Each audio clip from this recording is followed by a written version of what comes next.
대한민국 근현대사를 성경적 세계관으로 알리고 전하는 대한역사문화원의 한국 근현대사 바로알기 특강입니다. 대한민국은 국민 주권과 법치를 통해 개인의 자유와 평등한 기회가 보장되는 자유민주공화국입니다. 그래서 우리는 대한민국의 국민으로서 주권을 행사하고 개인의 자유와 평등한 기회를 보장받으며 그 권리를 법으로 보호받고 있습니다. 또한 대한민국은 자유시장경제를 채택하여 선진한국을 이루었고 국민들은 그 번영의 혜택을 누리고 있습니다. 그러나 불과 100여 년 전 조선 백성들은 자신의 힘으로 벗어날 수 없는 종의 멍에를 짊어진 채로 자유의 개념조차 알지 못했습니다. 온갖 종의 멍에에 매여 자유의 개념조차 없던 조선이 하루아침에 우연히 어쩌다 보니 번영과 발전을 누리며 전 세계에 K열풍을 일으키는 선진한국이 되었을까요? 누구도 그렇게 생각하는 사람은 없을 것입니다. 분명한 것은 오늘의 번영에는 시작점이 있었다는 것입니다. 그렇다면 그 시작점을 놓은 사람들은 누구일까요? 바로 기독교 선교사입니다. 1832년 7월 25일 귀칠라프 선교사를 시작으로 1945년 해방 전까지 1529명의 선교사가 이 땅에 달려와 그 위대한 역사의 문을 열었습니다. 선교사들은 조선을 자유케 하라는 하나님의 명령에 따라 아무개 땅 조선의 굳게 닫힌 문의 빗장을 열고 조선으로 들어왔습니다. 드디어 어둠 속에서 고통받는 조선 백성들에게 자유를 주기 위한 놀라운 여정이 시작된 것입니다. 이름하여 조선 탈출 프로젝트입니다. 1884년이 거의 다 저물어갈 즈음 조선은 한바탕 큰 혼란을 겪었습니다. 바로 갑신정변입니다. 갑신정변은 청나라에 빼앗긴 주권을 되찾고 민씨 세력을 척결하여 개혁을 꿈꾸었던 개화파들에 의해 일어난 난이었습니다. 결과는 3일 만에 청나라 군대에 의해 진압되면서 끝나버렸고 조선에 찾아온 개혁의 기회를 또 한 번 잃게 되었죠. 조선은 이제 더 빠른 속도로 망국의 길로 걸어가고 있었습니다. 그런 혼란 가운데 조선은 새해를 맞이했습니다. 1885년 4월 5일 새벽 인천 제물포항에 2명의 선교사가 도착했습니다. 그들은 아펜젤러와 언더우드 선교사였습니다.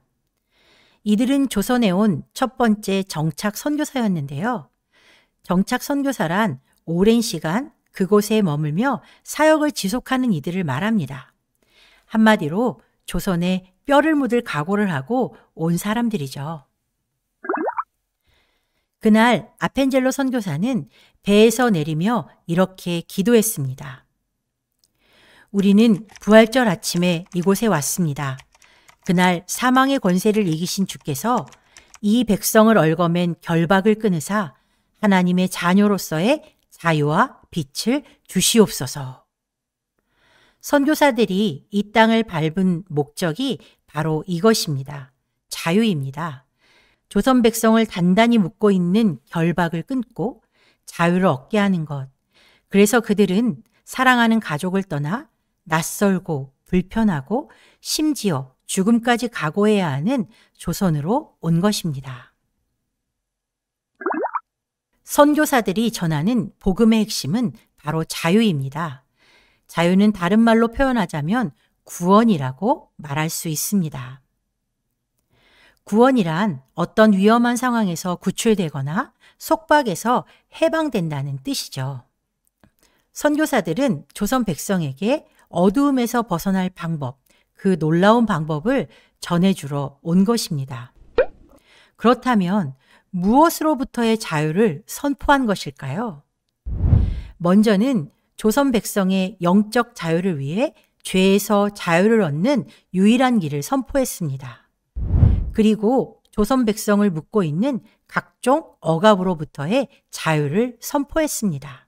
놀랍게도 선교사들이 전해준 영적 자유는 조선 백성을 묶고 있던 여러 억압의 사슬을 끊는 시작이 되었다는 것입니다. 이 시간에는 기독교 선교사들의 가장 중요한 사역, 교회를 통해 조선에 선포된 자유에 대해 이야기해 보겠습니다. 교회 이야기를 하면 예수님을 믿지 않는 사람들은 내가 왜 그 이야기를 들어야 하지? 라고 생각할 수 있습니다. 하지만 교회가 조선 백성에게 천지개벽을 일으킬 큰 영향을 끼쳤다는 것을 알아야 합니다. 지금부터 선교사들이 전한 복음이 조선 백성의 삶에 얼마나 놀라운 변화를 주었는지 살펴보겠습니다. 먼저 한국교회의 시작이 언제였는지 그것은 알고 가야겠죠. 조선에 세워진 최초의 교회는 현재 서울 광화문에 있는 세문안교회입니다.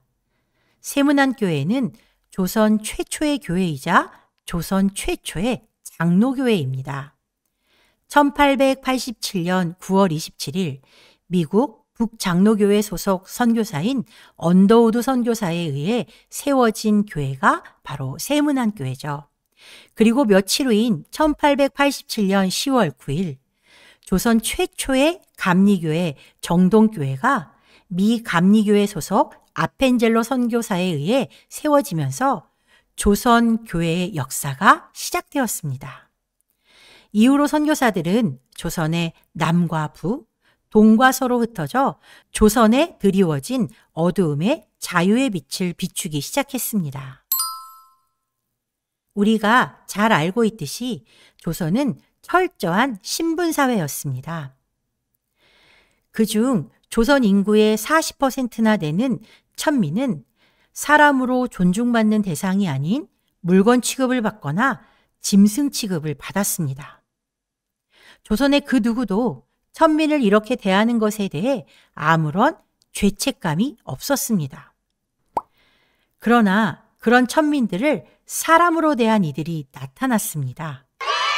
네, 바로 선교사들이죠. 왜 그들은 조선의 정서에 반하여 천민들을 귀하게 대했을까요? 바로 성경의 가르침 때문입니다. 로마서 10장 11절에서 13절에 그 답이 있는데요. 13절을 한번 보면 주의 이름을 부르는 사람은 누구든지 구원을 받을 것이다 라고 말하고 있습니다. 한마디로 누구나 차별 없이 구원을 받을 수 있다는 말이죠. 예수님을 믿기만 한다면요.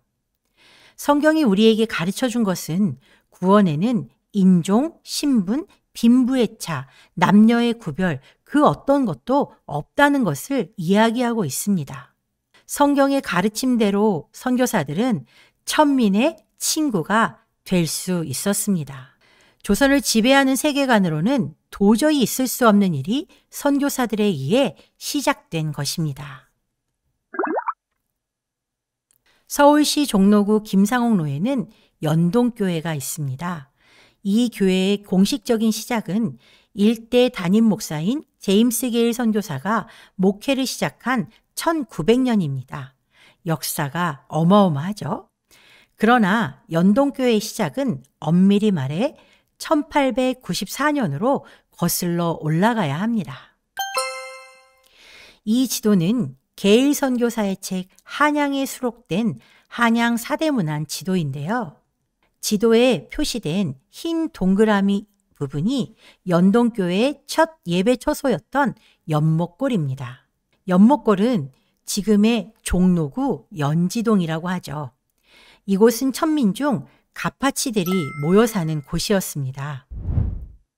연동교회는 5명의 선교사에 의해 시작되었는데요. 그 5명의 전도자는 사무엘 무어, 밀러, 그레암리, 기포드, 빈튼 선교사였습니다. 1894년부터 1900년 게일 선교사가 연동교회를 담임하기 전까지 이 5명의 선교사는 날마다 연목골을 오가며 전도했고 복음의 씨를 뿌렸고 그 후 그 열매가 풍성히 맺히게 된 것입니다.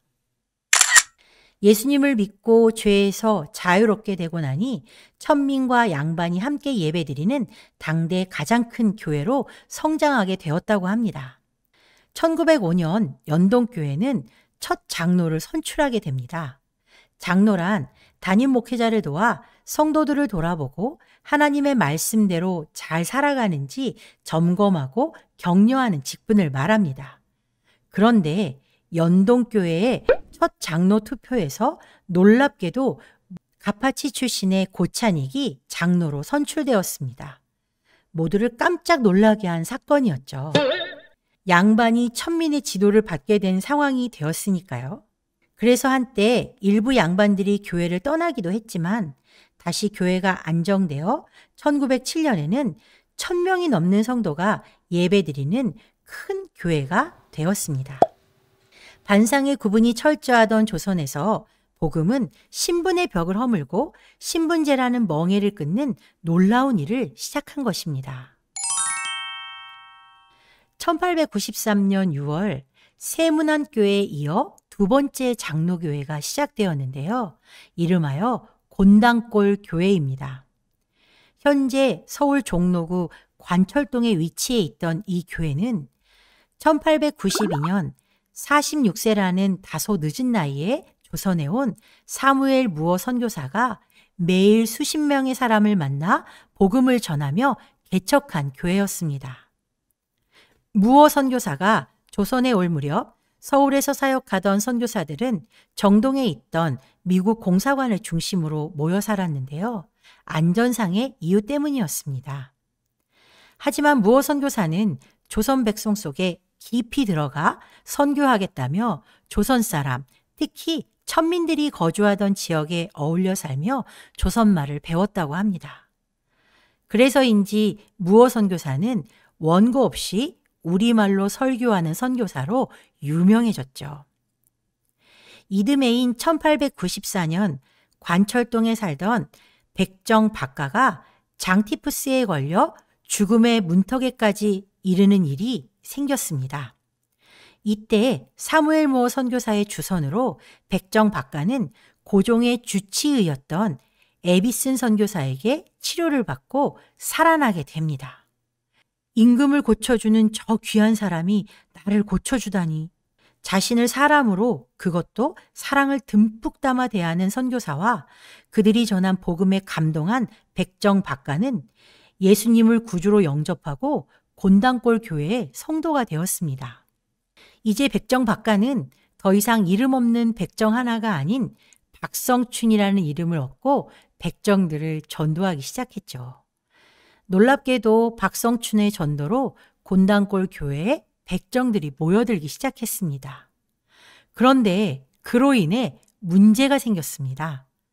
일반 교인들이 백정과는 도저히 예배를 함께 드릴 수 없다며 백정을 쫓아내라고 항의를 시작한 것입니다. 그러나 무어 선교사님은 하나님의 자녀로서 어찌 백정이라고 하대하려는가? 라고 일반 성도들을 꾸짖었다고 합니다. 그러자 그렇다면 백정들을 예배석 뒷자리로 앉혀 구별해 준다면 우리도 계속해서 이 교회를 출석하겠소 라고 하며 끝까지 순종하지 않자 무어 선교사는 그들의 말을 들어주지 않았다고 합니다. 결국 그들은 교회를 떠나 홍문사골 교회를 세우고 예배를 드리기 시작했는데요. 1898년 홍문사골 교회에 큰 불이 나 교회가 다 타버리는 일이 일어나면서 곤당골 교회를 떠났던 성도들은 회개하고 곤당골 교회로 돌아오게 되었다고 합니다. 그러면서 현재 을지로 입구인 구리계로 교회를 이사하게 되는데요. 당시 교인들이 108명이나 되었다고 합니다. 그중 백정 출신 교인은 30명이었다고 하죠. 그래서 이 교회는 백정교회로 불리웠습니다. 1905년 곤당골 교회는 현재 교회가 있는 인사동으로 이사하면서 이름을 승동교회로 바꾸게 됩니다. 그리고 백정이었던 박성춘은 승동교회의 장로가 되었다고 합니다. 천민을 천민으로 대하지 않고 친구로 대한 교회가 바로 승동교회였습니다. 복음은 백정박가에게 드리워진 신분의 멍에를 끊어주었고 박성춘이라는 자유로운 삶을 선물했습니다. 자유인 박성춘은 평민과 양반들 앞에서 당당하게 연설하는 만민공동회의 연사가 되었습니다. 백정이 사람들 앞에서 당당하게 자신의 주장하는 바를 연설한다는 것은 당시 조선의 상황으로는 천지가 개벽할 일이었다는 것을 우리가 알아야 합니다. 이것이 바로 기독교가 외치는 복음의 핵심 자유입니다. 전북 김제 금산면에 위치한 금산교회는 1905년 미국 남장로교회 파송을 받아 조선 호남 지역에 선교 사역을 한 테이트 선교사가 개척한 교회입니다. 이 교회는 기역자 교회로 유명한 교회인데요. 조선 선교 초기 교회들은 금산교회와 같은 기역자 모양이 많았습니다. 그 이유는 남녀가 유별하다는 조선의 세계관을 배려하여 탄생한 건축 구조 때문입니다. 목사님이 기역자 부분의 모퉁이에 서고 남녀 성도를 분리하여 한쪽은 남자 성도, 한쪽은 여자 성도들이 앉아 예배를 드릴 수 있도록 한 것이죠. 금산교회는 아주 특별한 두 사람이 있었는데요. 이자익과 조덕삼이었습니다. 조덕삼은 김제에서 이름 있는 부자였고 이자익은 그 집의 마부이자 머슴이었습니다. 이들은 테이트 선교사의 전도를 받고 예수를 함께 믿게 되었고 1905년 10월 11일에 세례도 함께 받고 집사도 영수도 같은 날 함께 되었다고 합니다. 그 후 교회는 장로를 세우게 되는데 놀랍게도 김제지방의 유지이며 금산교회의 재정을 모두 감당하고 있던 주인 조덕삼을 제치고 그 집 머슴 이자익이 장로로 선출된 것입니다. 교인들은 몹시 난감해했지만 조덕삼은 교회의 결정을 하나님의 뜻으로 받아들이고 교인들 앞에 나아가서 나는 하나님의 뜻을 겸허히 받아들여 이자익 장로를 잘 받들고 교회를 더욱 잘 섬기겠습니다. 라고 선언했다고 합니다.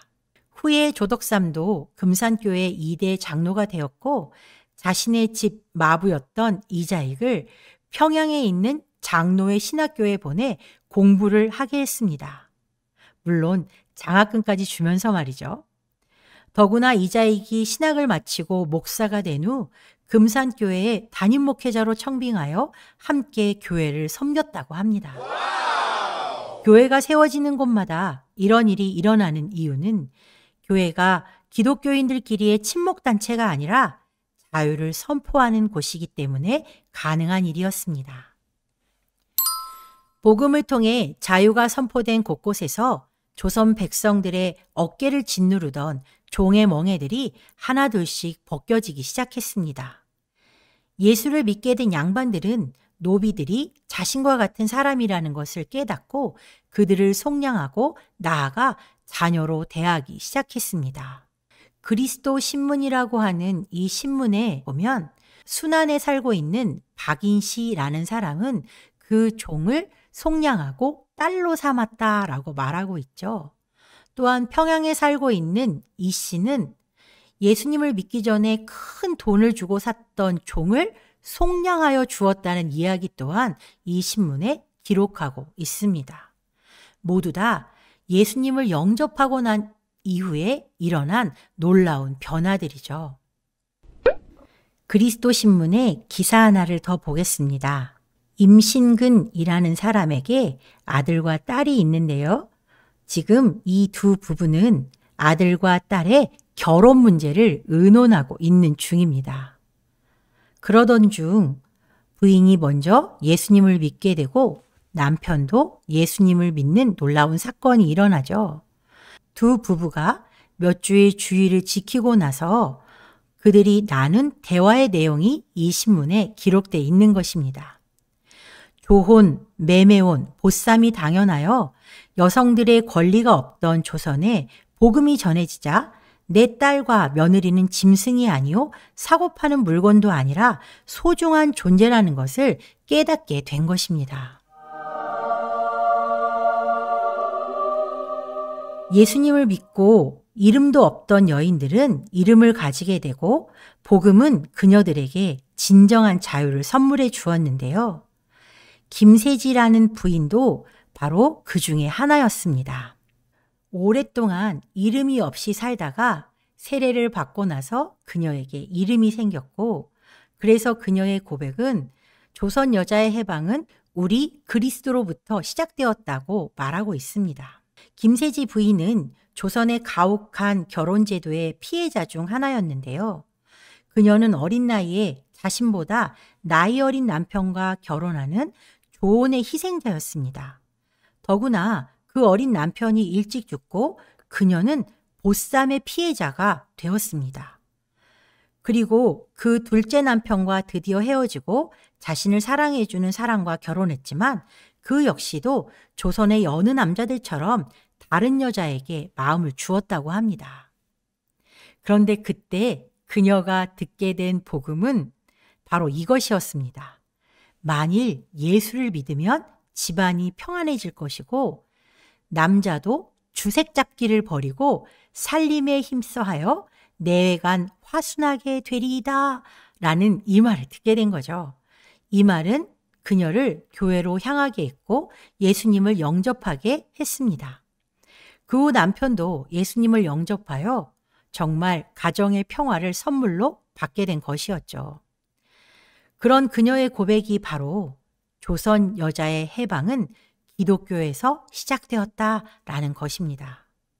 여성을 천대하던 조선, 그 조선의 가련한 여인들을 해방한 것이 바로 복음이었다는 것을 우리는 기억해야 합니다.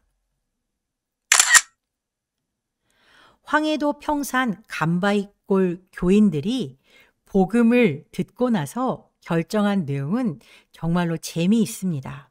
지금은 성경의 뜻을 안즉 이렇게 하는 것이 좋지 아니하니 동네 외인들이 흉볼지라도 이후로부터는 이 두 가지를 버리고 밥 먹을 때 부인들도 방에 들어와 남편과 같이 편안히 앉아서 먹기로 작정하자 한즉 일심이 되어 그대로 하자. 정말로 재미있는 기사죠. 복음은 남녀가 서로를 존중하게 만들었습니다. 한 밥상에서 밥 먹는 일이 지금은 너무나 당연한 일이지만 조선은 그렇지 않았죠. 그런 조선에 복음이 전해지면서 남녀가 한 상에서 먹고 마시는 변화를 만든 것이 기독교 복음입니다. 천민과 여성의 인권이 존재하지 않던 조선에 조선을 자유케 하라는 하나님의 명령을 받고 찾아온 선교사들, 그들은 흑암의 땅 조선에 굳게 닫힌 빗장을 복음으로 열고 조선의 자유를 선물했습니다. 그 선물은 지금 우리에게까지 이어져 우리가 이 자유를 의식하지도 못한 채 누리고 있다는 것을 기억하고 감사해야 할 것입니다. 감사합니다.